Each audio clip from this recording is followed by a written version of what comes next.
You are about to enter Chuck versus the podcast, the place for people who love Chuck and the people who work on Chuck. The only show that takes you behind the scenes with the stars. Yvonne Strahovski. Zachary Levi. Joshua Gomez. Ryan McParland. Adam Balda. Sarah Lancaster. Interactive interviews. Julia Ling. Phil Clemmer. All the cast. Dixon High. Tony Hale. Scott Krinsky. Mark Christopher Lawrence. Anita Federici. Fun hosts. This is Mel. This is Liz. Now you can see how wacko we are. The writers. Ali Adler. Scott Rosenbaum. Zev Barrow. The editors. Matt Barber. Jeff Granville. Kevin Mock. Contests. We are giving away a Chuck press kit. The directors. Jason Ensley. Norman Buckley. The guest stars. Steve Austin. Kristen Group. The music. This is Tim Jones. Guest hosts. I'm Kaylee from Toronto. Conventions. Lights come up, and here comes Jester out on stage. Set visits. This is the guy right here. And much more. Are you ready?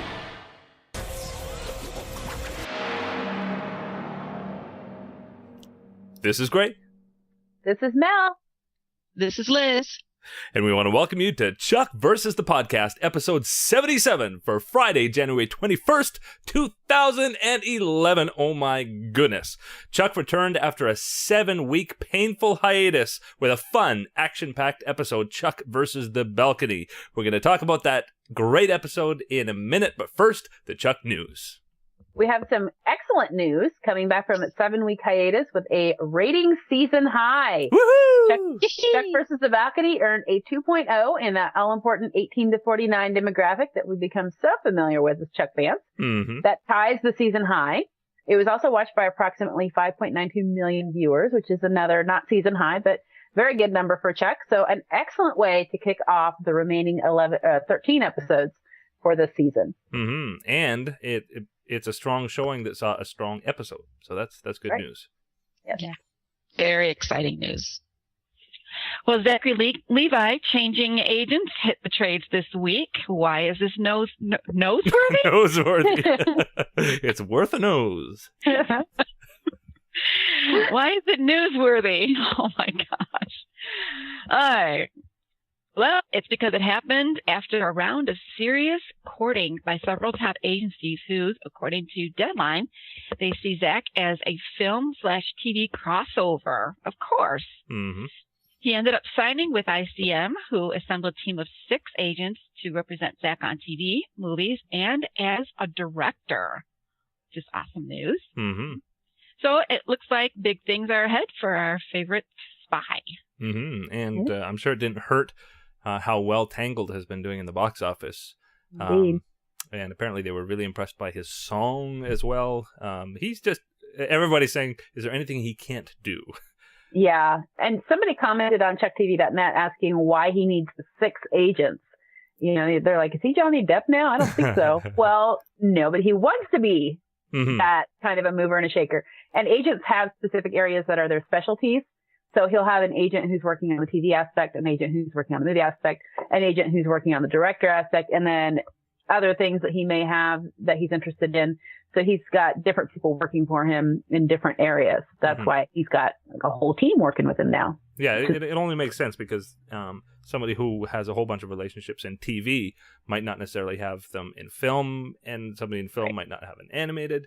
And the way these big agencies work is that it's not that there are 6 people who are 24 hours a day working for Zach, but they represent other clients in their realm of specialty. Yeah. Yeah. And I do want to clarify one thing. Our favorite publicist, Tej Bhatia Herring, who has been Zach's publicist for quite some time, is still his publicist. So this move did not affect their relationship, and she still represents both him and Joshua Gomez. Yep. And he has the same manager as well. So this is just on the agent side. Yeah. Yeah. And just so you know, behind the scenes, why that is important to us, because these people are people that we build relationships with, and they help us get interviews and things like that. So it's important to us too. But moving on, there was a very interesting interview that Chris Fedak and Josh Schwartz had with HitFix's Alan Sepinwall and Daniel Feinberg recently for the Firewall and Iceberg podcast. They didn't give much away, but Schwartz says that the final 10 minutes of episode 413 are the best 10 minutes of Chuck ever.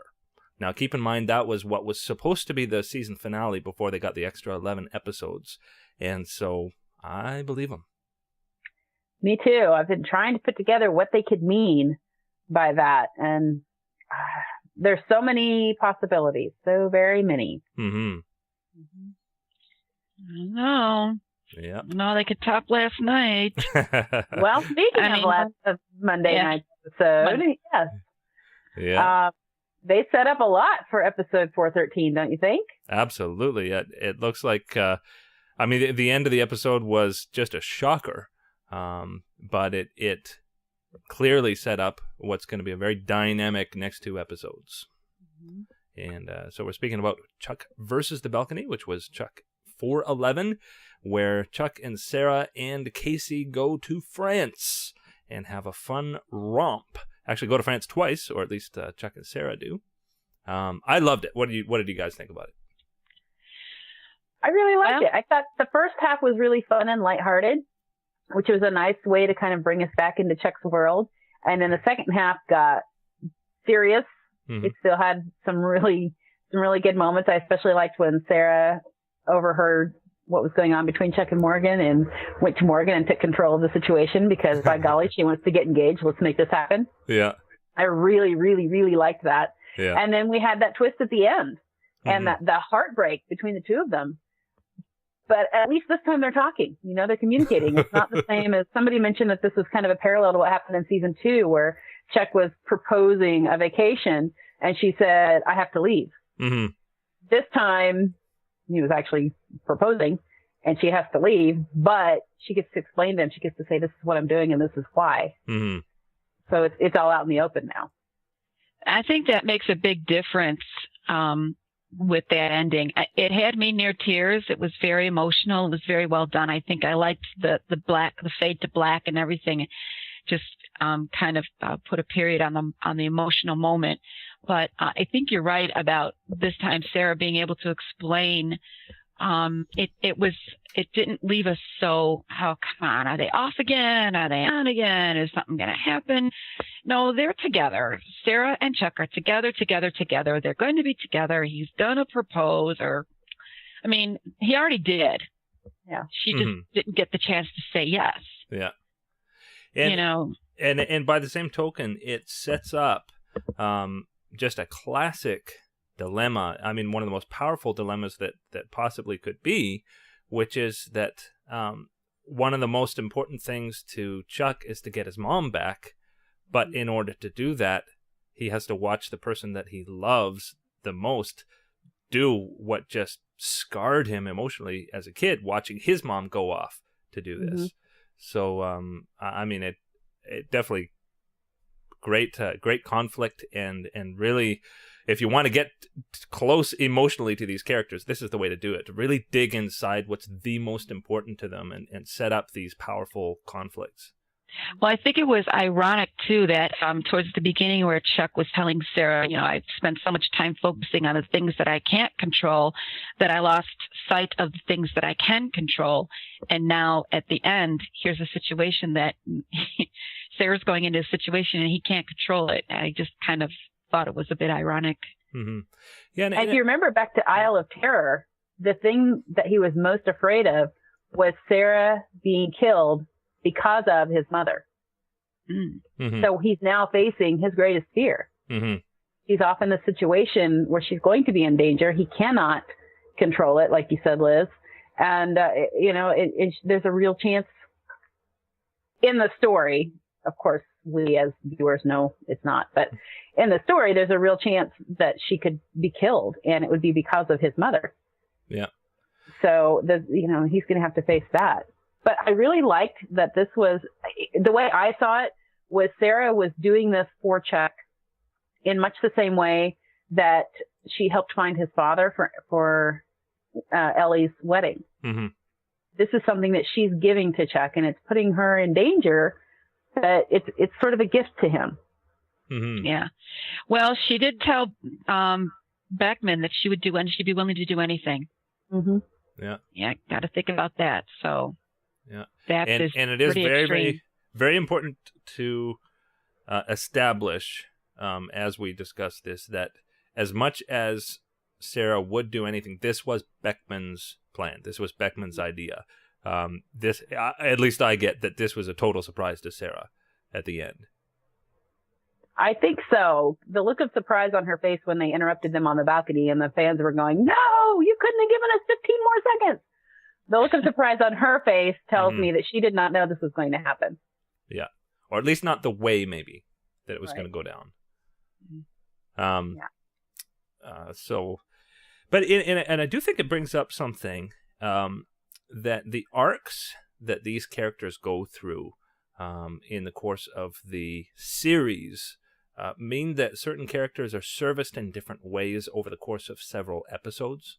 And I know all of us had comments about how certain characters were standing by the wayside in season 3, how Sarah didn't seem to be developing as much in season 3, and now in season 4, she's had a big chance to arc, where a lot of people have commented that Chuck hasn't had as much of a chance to arc.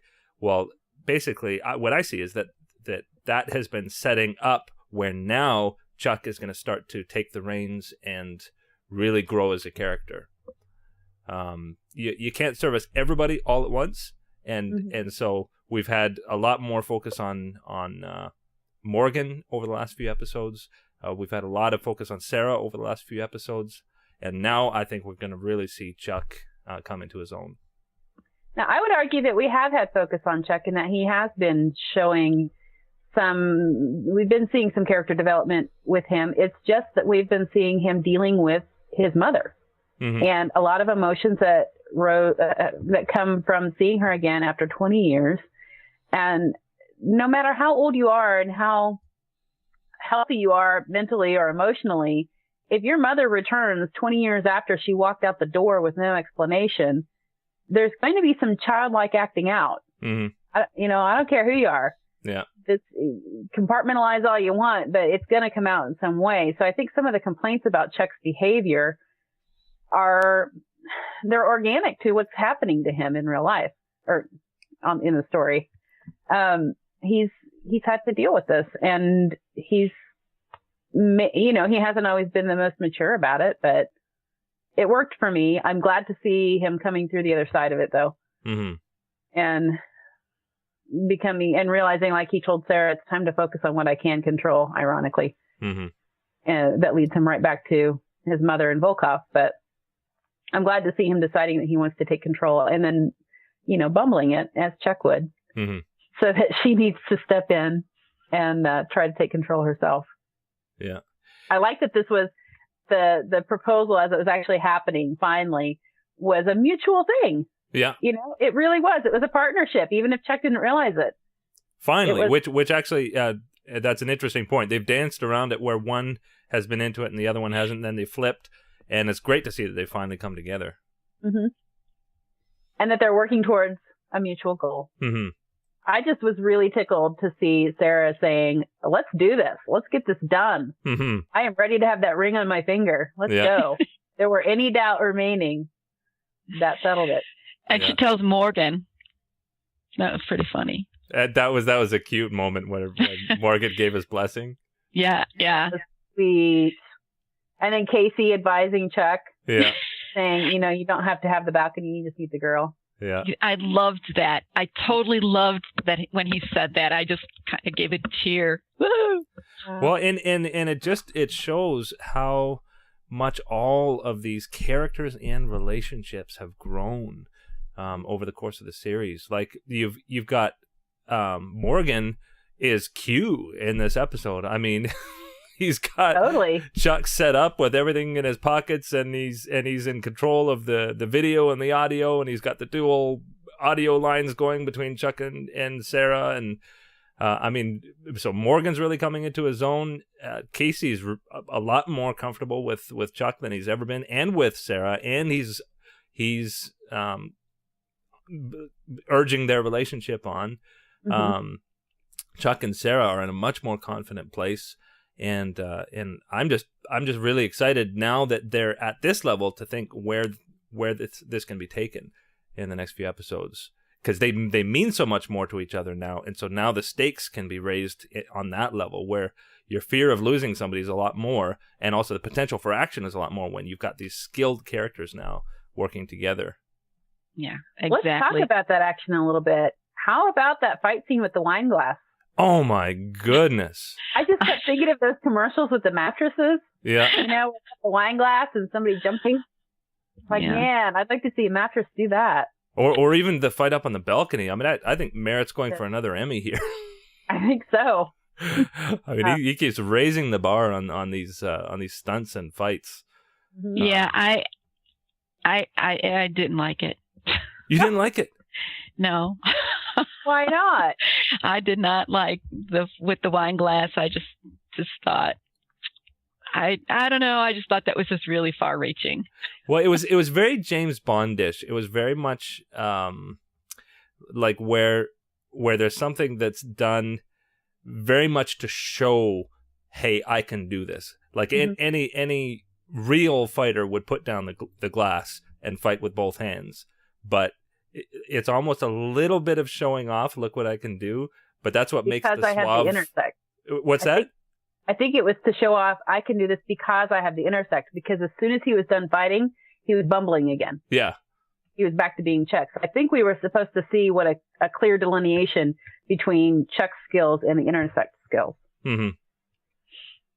Well, I don't know. For me, I didn't need to see that. I already knew that. I mean, we've seen it before. You know, I get what you're saying, but that scene just didn't work for me. Oh yeah. And I'm sorry, but I just don't like the wine abuse.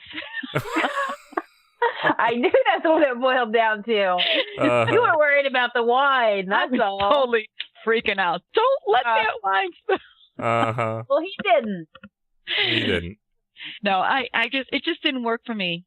I found it unbelievable, and I just, like I said, I just found it too much of a stretch for Chuck for the show. I thought it was fun. Yeah, it was outrageous, but it was fun. I thought. Yeah, it was fun. Yeah. And lots of Canadian jokes in this one. How did you feel about that, Gray? Oh, I loved it. I mean, of course, Vic Sahai is Canadian, so it was very appropriate that he would be the Hindu from Saskatchewan. Now, correct me if I'm wrong, but wasn't he full Jewish last time we saw him talking about this? And back in season 1, I think he was converting, but then I don't know. Well, I think there's a mixed background. Okay. So I mean, religion-wise, he's Jewish, but background-wise, he's mixed. Okay. Actually, it's probably more like whatever serves him best at the moment. Yes, that's my guess from what I know of Lester. Yeah, he's a mixed bag, and whatever he shakes it around every once in a while, whatever comes to the top is it for the day. Yeah. It was kind of nice to see some of his a little bit of his backstory and see him dealing with the potential of an actual relationship and then completely screwing it up. Yeah. You know, I had a feeling when you know the mention was made when he first started talking about the arranged marriage, and he was I know there's no way, I'm not, it's just going to be awful. I knew it was going to be some drop dead gorgeous female who's going to walk in and totally rock his world, and he was going to blow it. Yeah. But got the fan treatment too in the slow mo. Yeah. And, but I was really hoping. I don't know. I guess I'm at the point right now where I'd like to see a little something work for Lester. I'm with you on that. The little guy could use some love. Yeah. Not sure about Jeff, but Lester to go right for it. Jeff doesn't seem to care. He just kind of rides through life on a trip, and I just. I could be wrong about that. I don't know. Maybe they'll do something more with Jeff, but I think Lester, by now, it's time. Yeah. Or Morgan. I mean, I think we are going to see his relationship with Alex develop, but we haven't had, I think, enough screen time for that yet. Now, there really hasn't been enough time within the story for us to get much between Alex and Morgan, but I'm really hoping we see a lot of that in the next few episodes. Mm-hmm. Yeah, I'm okay with it because of the fact of what we've seen from Morgan. So I love that they've shown his, what his specialty and what he brings to the table for this, this spy world that he's fell into. So I don't mind that we haven't seen so much of the relationship right now. I'm anxious for it, but I don't mind that. I haven't missed it. That's what I'm trying to say. Yeah. He's had plenty to do in the meantime. Yeah. Andy. Yeah. Well, and I know McKenna Melvin, I mean, she's been tweeting a lot about being in the upcoming episodes. So she's obviously much more involved in the story in the upcoming episodes. Yeah. Good. My all-time favorite part of the show was the nod to the court jester and Danny Kaye. Oh, yeah. Oh. My ultimate favorite part, the vessel with the pestle. Uh-huh. See, that just proves once for all that rhyming is bad. It's bad news. The stable on a label, the stork on the Stork on the cork. Uh-huh. Is the brew that is true. Uh-huh. I laughed so hard. I could not stop laughing. In fact, I rewound it. I just had to hear it over again. Mm-hmm. I'm such a big Danny Kaye fan. I love Danny, and I love that movie in particular. Well, it was a very clever shout out. I liked it, even though it was rhyming. I did like it. Yeah. Well, and something that I think has to be established here. I mean, from everything that we've discussed so far, it was a very rich episode. There were lots of great, you had plot elements, mythology elements, great character moments. It was, a tapestry. It was very, it was out of a lot of the episodes that have come. It was one that I felt like I had to watch again and kind of ruminate on. And this was written by Max Denby. Now, if anybody knows the name Max Denby, he was a writer's assistant for the first 3 seasons. I think he might even still be a writer's assistant. He wrote one script in season 3, and this I think is his second produced script ever. Wow! So really, really impressive for. He knows his Chuck, doesn't he? Yeah. So hopefully we're going to see a lot more from this new writer, and I know that there was a lot of concern when Rafe and Lauren came on, and they just have been shining so far. I think that when they clearly love the show and know the show, young new blood can do great things. Mm-hmm. Speaking of Lauren, did you notice that the wine was the that was injected with the nanochip was Chateau Lafranc? Yeah, and we had the spy named Rosenbaum. Yep. for Scotty. Yeah. Yeah. Well, speaking of backstory, something I noticed way at the beginning that derailed Chuck's initial proposal attempt was we actually got a story about Sarah's mother. This is the first time she's ever been mentioned. Now, That's right. I was a little confused because when she talked about that, it sounded like something that she had made up. There was a reference that she made later to that story. Maybe I was just confused. It did sound a little bit contrived, but I mean, why would she do that? She had no idea Chuck was about to propose. Yeah. There was no reason for her to tell a story that wasn't true. And later on, when Morgan let slip that Chuck had been about to propose in the restaurant and then called it off, and she was just, she was mortified that she had ruined it by telling the story about her parents. I'm pretty sure it was legit. I think it really was. I don't see any reason why she would have told him a made up story at this point. So this is our first mention of her mother.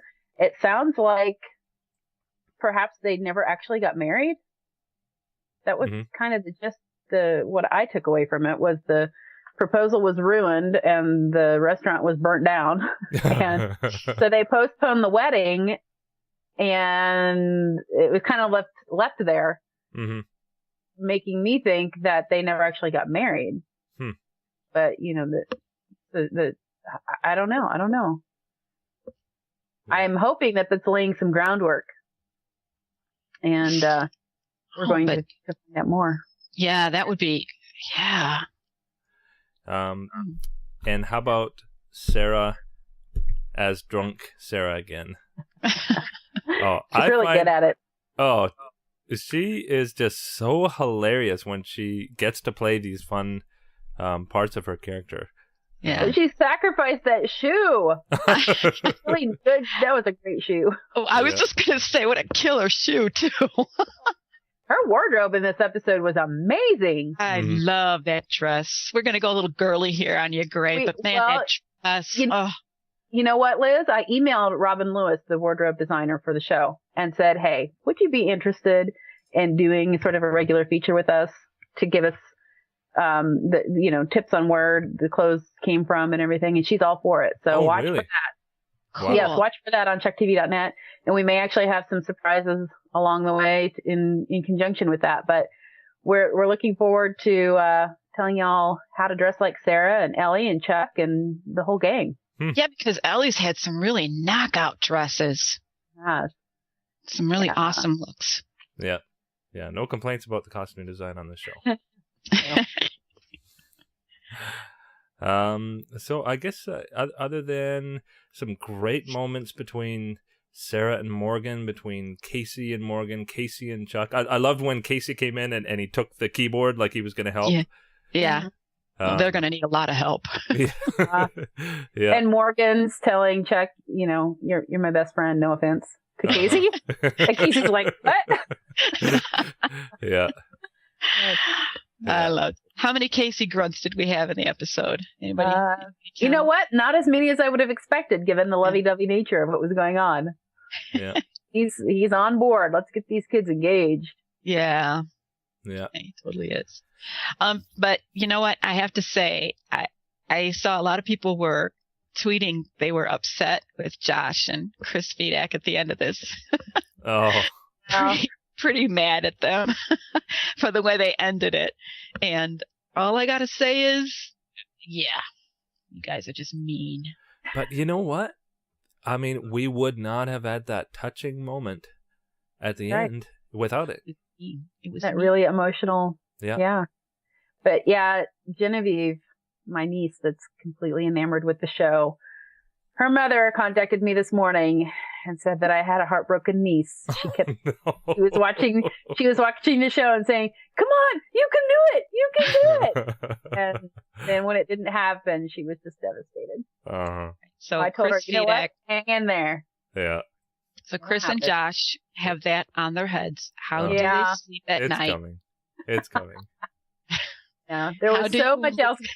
Yeah, there was so much else going on in this episode. It would have been nice if they had just finished that so we could stop talking about it. Mm-hmm. Yeah. But there's been a lot of speculation in the last 7 weeks about the proposal, and it would have been nice to just have that done. But I really think that it's being used to set something up that's going to be just amazing. Mm-hmm. Yeah. You were brought to the edge too many times, guys. Yeah. Yeah, it's Chuck and Sarah. Nothing can go smoothly here. Yeah. So I guess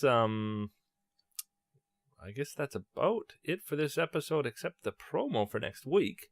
Can we talk about that? I didn't see it. Oh, you didn't see it? Oh, I didn't see it. I know. It's posted on CheckTV.net. I'll see it. And it looks outstanding. Yeah. Right. Another very strong Sarah episode. Looks like the blonde she-male is back, except this time she's brunette. Yes, that's right. And Chuck's in prison, undercover apparently, as well. So, Chuck versus the Gobbler. All right. Yeah. Well, I had, in honor of the show, with all that wine, I just couldn't help it. So that's my prop today. Mm-hmm. This lovely, lovely glass of wine. Yeah. And you're going to do lots of tricks with my water glass. I was trying to balance it on the back of my hand, and I just, do a high kick. I just should have caught that on webcam. I was trying. So anyway, it just all looks so good. I absolutely love wine. Mm-hmm. I Yes. Just the flavor of it. I'm not a connoisseur by any stretch. I couldn't tell you a thing about it. All I know is what I like, and I love wine. Mm. And one of these days, Mel and I'm going to take her. I'm going to drag her to a wine tasting. Ah. Well, I love Maybe. water. Huh? I can't tell you a whole lot about it. Good old H2O. Yep. And I have to confess, I've never been to a water tasting. No. We have some of the cleanest water in the nation in my little town. Uh-huh. So I am privileged to be able to actually drink water out of the tap. Mm-hmm. There's my contribution to our water discussion. Water into wine. Uh-huh. Cool. Yeah. So I guess we can go on to thank our sponsors. Yeah. And now we want to thank our sponsors, ielabs.com, makers of award-winning Action Blue AVC HD conversion software, which authors full HD videos on regular DVD discs. It even works with HD clips from the newest iPhone 4. You can get your free trial of the software at ielabs.com. We also want to thank moviemorons.com for supporting Chuck versus the podcast. Movie Morons is a podcast all about film. So if you are inclined to find out what movies you should be watching this fall, check out moviemorons.com. And SyrianJunkies.de. We want to thank them for supporting us as well. Hello, this is Christina Caramel from Serienjunkies TV. Are you addicted to TV shows? Be our guests and learn the latest news and reflections on what's going on in the world of TV series. Well, our show is in German, but maybe you want to drop in anyway? Then visit www.serienjunkies.de and watch out for our video podcast. See you. And we're back, and we're going to start to wrap things up, but I do want to mention that we will be very active in the next couple of months, in the next few months, as Chuck has, I guess, 10 more episodes between here and May. 12. Oh, 12. Is it 12? So they finished This is episode 11. Right, it's going to 24. So lots more episodes of Chuck, and what we're going to endeavor to do is that every Friday, that's when we're going to be releasing. Whenever there's a Chuck, you'll have us on Friday. So watch for us. Lucky you. Yeah. And if you're wondering what to do in between the Fridays, I do want to remind you that I also do another podcast, which is the TV Writer Podcast, and there's lots of connections to Chuck. There's new interviews with a lot of the writers that have gone on from Chuck, like Scott Rosenbaum, Matt Miller, Ali Adler have all been on that podcast. And as well, if you like some of the shows that they're on, like Human Target and No Ordinary Family and V, there's interviews with other writers from these shows as well. So check that out at tvwriterpodcast.com. And remember, if you have any questions or comments to share, please email us at mail@chuckpodcast.com. Be sure to join us at chucktv.net on Monday, January 24th for the live chat during the next new episode. We'll all be there. Mm-hmm. And make sure to watch Chuck live Mondays at 8 p.m. And we're going to go into our spoilers. And if you don't like spoilers, just pause or stop or pull your headphones out now. Thanks for watching. See you next time. Bye, Chucksters. Bye.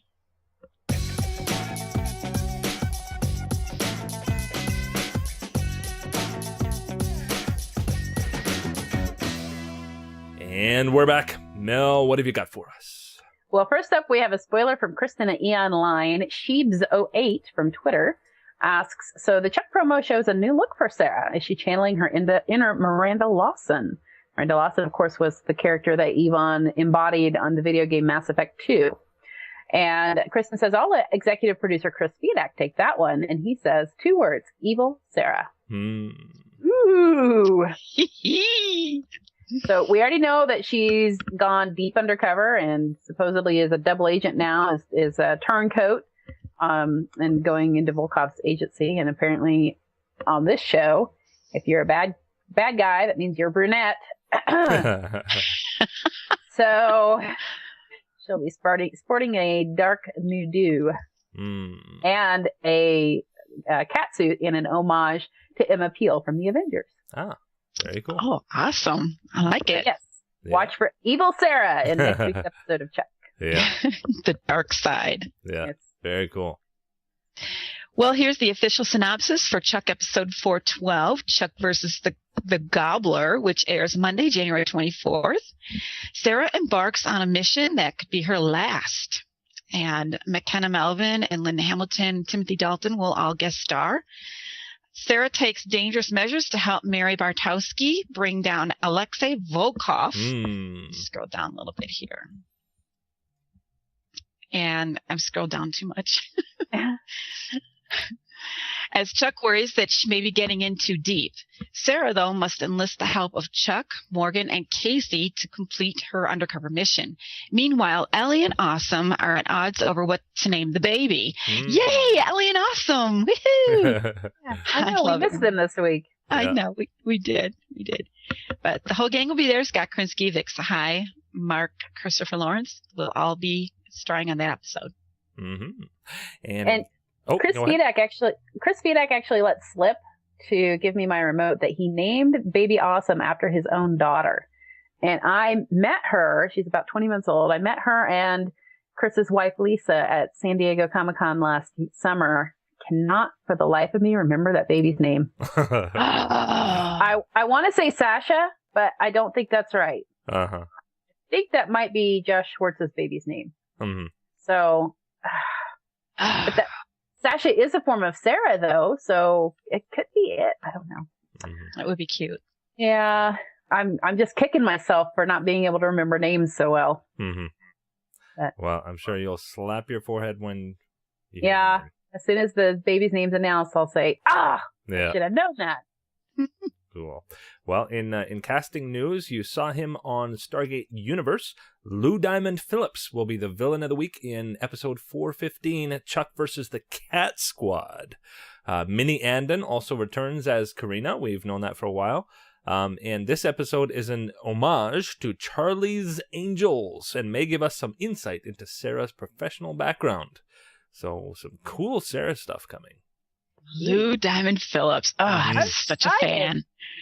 I'm such a fan of his. I love that guy. Yeah. Awesome. He's going to be perfect for the Chuck universe. Yeah. Very, very cool. To see him playing a bad guy. Yeah. Yeah. You know what? I got to say that Chuck does an excellent job of bringing in cool guest stars that enhance the show, are fun, and yet don't really stand too far out. I mean, there's been the odd occasion where it's I can't even think. What's been a case where they've had a guest star that just hasn't worked? Maybe Dominic Monaghan, but that just could be because Third Dimension just kind of didn't work. Yeah, it was in a kind of forgettable episode all around, but no, for the most part, they do. Really well. They work. Yeah, and they're fun. They are. So good on them. I know, Bronson Pinchot. Well, that was just because he was on the editing room floor. He got cut out. That didn't work. I'm going to go on record. If he had been in the show, he would have been great. Yes, I will. I'll go with that. I will assume he would have been great. Cool. Yeah. Well, that's all we have till next week. So thanks for watching, and make sure you do send in your listener emails or watcher emails. We should call them watcher emails now. Yes.